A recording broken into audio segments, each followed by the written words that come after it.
हम वाक और अभिव्यक्ति की स्वतंत्रता के बारे में भारतीय संविधान के अनुच्छेद 19 का पुरजोर समर्थन करते हैं। उदाहरणों, छवियां और संदर्भों सहित यह वीडियो केवल मनोरंजन, सूचना और शैक्षिक उद्देश्यों के लिए प्रदान किया गया है और चैनल किसी भी अवैध गतिविधियों को बढ़ावा या प्रोत्साहित नहीं करता है। हमारा मकसद समाज को जागृत करना है। जय हिंद दोस्तों, मैं हूं तोहफा एक्स मुस्लिम। दोस्तों, नेता हो या अभिनेता हो, खुद को सेकुलर और धर्मनिरपेक्ष दिखाने के चक्कर में अपने आप से झूठ बोलते हैं और ये इतने गए गुजरे हैं कि भारतवासियों को भी झूठ मानने के लिए मजबूर कर रहे हैं कि नहीं, आतंक का कोई धर्म नहीं होता है।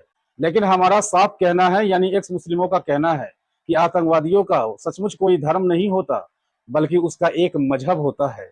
और देखिए, हम एक्स मुस्लिमों का ये दावा अब धीरे धीरे सच होने लगा है। पहले 7 अक्टूबर 2023 इजराइल अटैक, बांग्लादेश मुर्शिदाबाद, अब पहलगाम अटैक। दोस्तों, धैर्य रखिए, इंटरनेट के कारण इस्लाम धीरे धीरे सुकर रहा है। ऐसा नहीं है कि लोग जागरूक नहीं हो रहे हैं, बल्कि लोग डिफेंसिव मोड में हैं और खुद को कम्युनल नहीं दिखाना चाहते हैं। इसलिए कि भारत के लोगों के मन में एक धारणा बैठाई गई है कि जो इस्लामिक कट्टरता पर बात करेगा वो नफरत फैला रहा है। बस लोग डरते हैं कि कहीं मैं कट्टर ना कहलाऊं।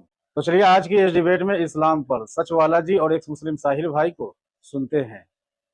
अच्छा, ये एक्स मुस्लिम साहिल जो हैं ये वही साहिल हैं या कोई और हैं? जी साहिल। आदाब कुरान वाला जी, कैसे हैं आप? जी आदाब मेरे भाई। हाँ जी, सरमद साहब आप जानते हैं एक्स मुस्लिम साहिल को? जी उनको अच्छी तरह जानता हूँ। उनकी आवाज तो नहीं लग रही। नहीं वो वही हैं। अरे साहिल आप हैं ना? चेंज हो गई है। मुझे चेंज लग रही है तो साहिल साहब अगर आप वही हैं तो मुझे चेंज लग रही है। अच्छा नहीं वही हैं, साहिल हैं जी। जय भाई, देखें कि एक्स मुस्लिम साहिल जो है इस वक्त हमारे साथ लाइव हैं। तो समझ साहब क्या है अगर आपकी आवाज नहीं पहचाना तो? अच्छा, कोई नहीं शायद। जी साहिल, क्या कहना चाहते हैं आप? मैं सबसे पहले तो मुबारकबाद दूंगा कुरान वाला जी कि आप फिर से आपने लाइव स्ट्रीम स्टार्ट की है। तो ये हमारे लिए बहुत खुशी की बात है कि आप जो भी परेशानियां चल रही थी आपकी, उसके बावजूद भी आपने फिर से लाइव स्टार्ट किया है। तो आपको भी मुबारकबाद और जितने सुनने वाले हैं उन सबको मुबारकबाद। सबसे पहले तो मैं यही कहूँगा। जी बहुत शुक्रिया आपका, बहुत शुक्रिया। और साहिल साहब, अब आपकी आवाज बिल्कुल मैं पहचान गया और शुरू में नहीं पहचाना, बहुत माजरत। नहीं खैर कोई बात नहीं। जी साहिल, और क्या कहना है, बोलिए। साहिल, आपकी आवाज नहीं आ रही। हेलो, मेरी आवाज आ रही है सरमद साहब आपको? आपकी आ रही, साहिल साहब की आवाज गायब हो गई है, शायद कोई इनके कनेक्शन में प्रॉब्लम है। हाँ जी। अच्छा साहिल, आप मौजूद रहें या फिर आप और कुछ कहना चाहते हैं तो आप? नहीं, उनका कुछ प्रॉब्लम। मेरी आवाज आ रही है? अभी आ रही है। कुरान वाला जी बोलिए। जी अभी आ रही है। हाँ, वो 10 सेकंड के लिए नेटवर्क मेरा चला गया था। तो अच्छा। कुरान वाले जी, भाई हमारे जो अभी बात कर रहे थे सैयद साहब, वो है या चले गए? हाँ वो चले गए हैं। सैयद वली ये सैयद वली साहब। अच्छा। नहीं मैं जी मैं चालू किया तो आपका लाइव दिखा मुझे। मैं बोला यार चलो देखते कुरान वाला जी लाइव है या प्रीमियर है, पता नहीं। तो भाई की डिस्कशन सुन रहा था मैं।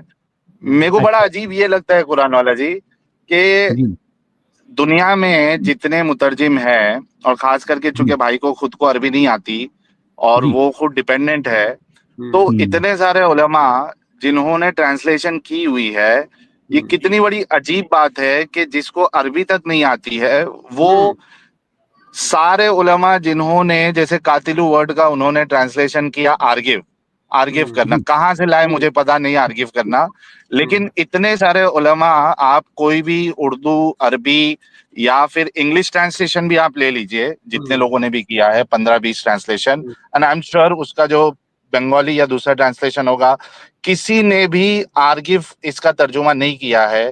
यानी इनको ये क्या कहना चाहते हैं हमारे सामने आके कि ये सारे उलमा जो है वो बेवकूफ थे, इनको अरबी नहीं आती थी, इनको कुरान समझ में नहीं आया, और ये वाहिद ये नन्हे मुन्ने पता नहीं दुनिया में कितने इनकी तरह होंगे जो समझते हैं कि बाकी सारे लोगों ने गलत तर्जुमा किया है। I mean how does it even make sense? ये सोचते भी नहीं है अपनी बात रखने से पहले। बिल्कुल। अच्छा, मजे की बात यह है साहिल, मजे की बात यह है कि क्योंकि मैं खुद भी लगभग 30-32 साल अरब में रहा हूँ, अरबों से आज भी मेरा बाकायदा कनेक्शन है, क्योंकि मैंने जो है अरबी के जो उम्महातुल कुतुब हैं, जो अरबी की जो है जो उम्महातुल कुतुब तफासिर हैं, जो मदर बुक्स कहलाती हैं अरबी में, अरबी की तफसीर खुद अरबी में जो की गई हैं, ऐसी सैकड़ों की तादाद हैं। तो उन्होंने भी, जो कि अरब हैं बाई बर्थ, जो है बाई नेशन, जो कि अरब हैं, जो कि उनकी अपनी जबान है, मादरी जबान, उन्होंने भी कत्ल के माना आर्गुमेंट नहीं लिया। अब अजीब बात है यार, अजीब बात है।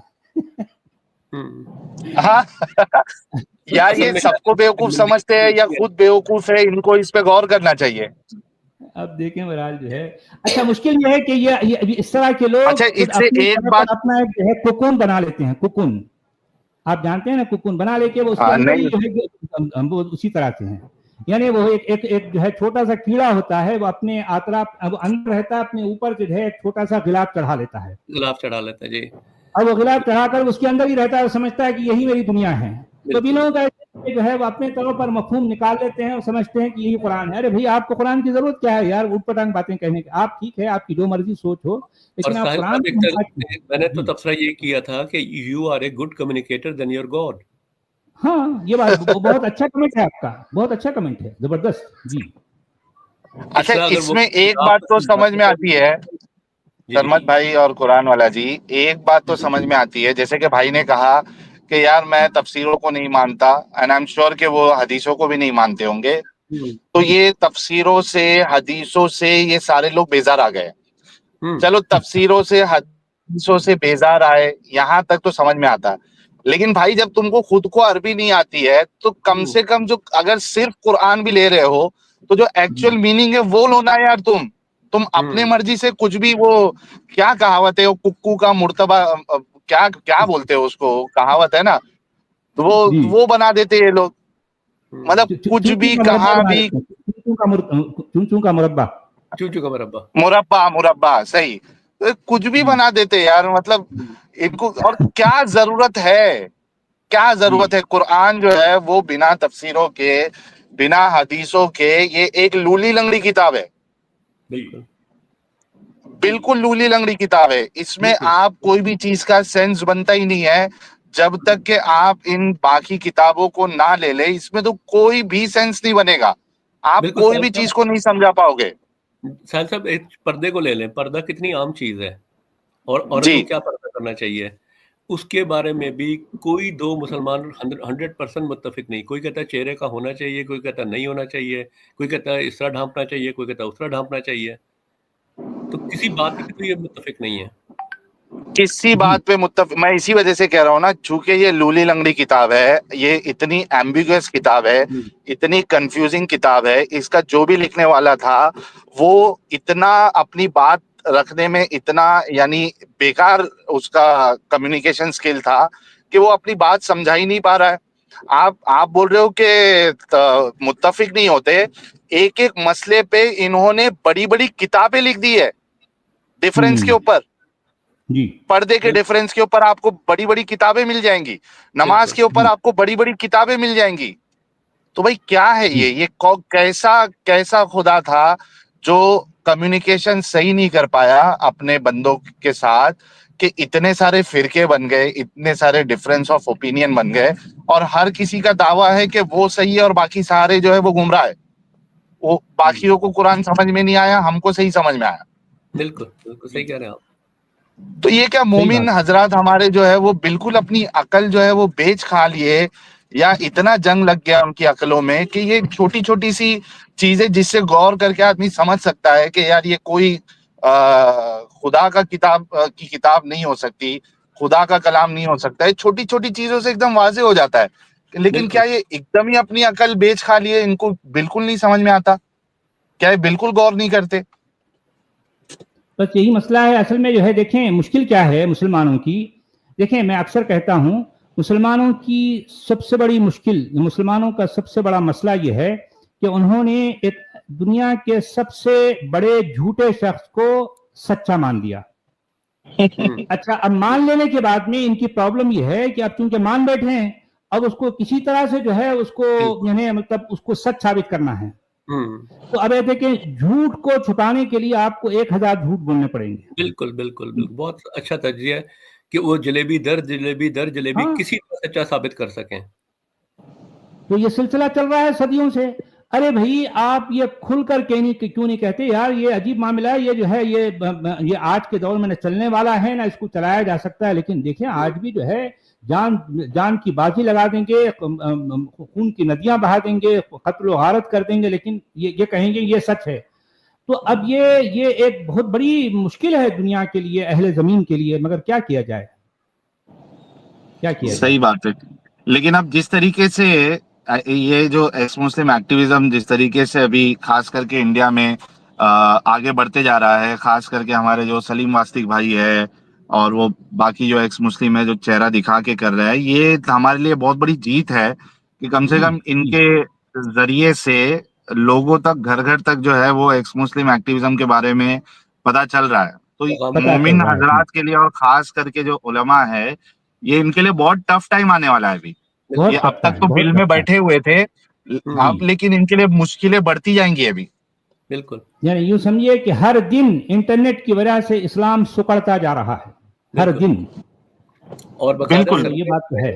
यूरोप में सर्वे हुआ और पता चला कि जी 30%, और इस सर्वे को भी 3-4 साल हो चुके हैं, कि 30% मुसलमान बच्चे जो हैं, जो मुसलमानों के घर पैदा हुए हैं, वो जो स्कूल एज के हैं, वो अपने आप को मुस्लिम नहीं कहते, they don't consider themselves as a Muslim anymore. बल्कि ये तज्जिया तो सलमत साहब आज से 5-6 साल पहले का था कि वेस्ट के जो स्कॉलर्स हैं वो लोग कहते हैं कि 24%, लेकिन आज जो है इस वक्त मतलब आज 6 साल के बाद ये ऑब्वियसली 30 बल्कि मोर देन 30% हो गया होगा। सही बात है आपकी, सही बात है। 35 के आसपास तो आराम से हो गया है। बिल्कुल होगा जी।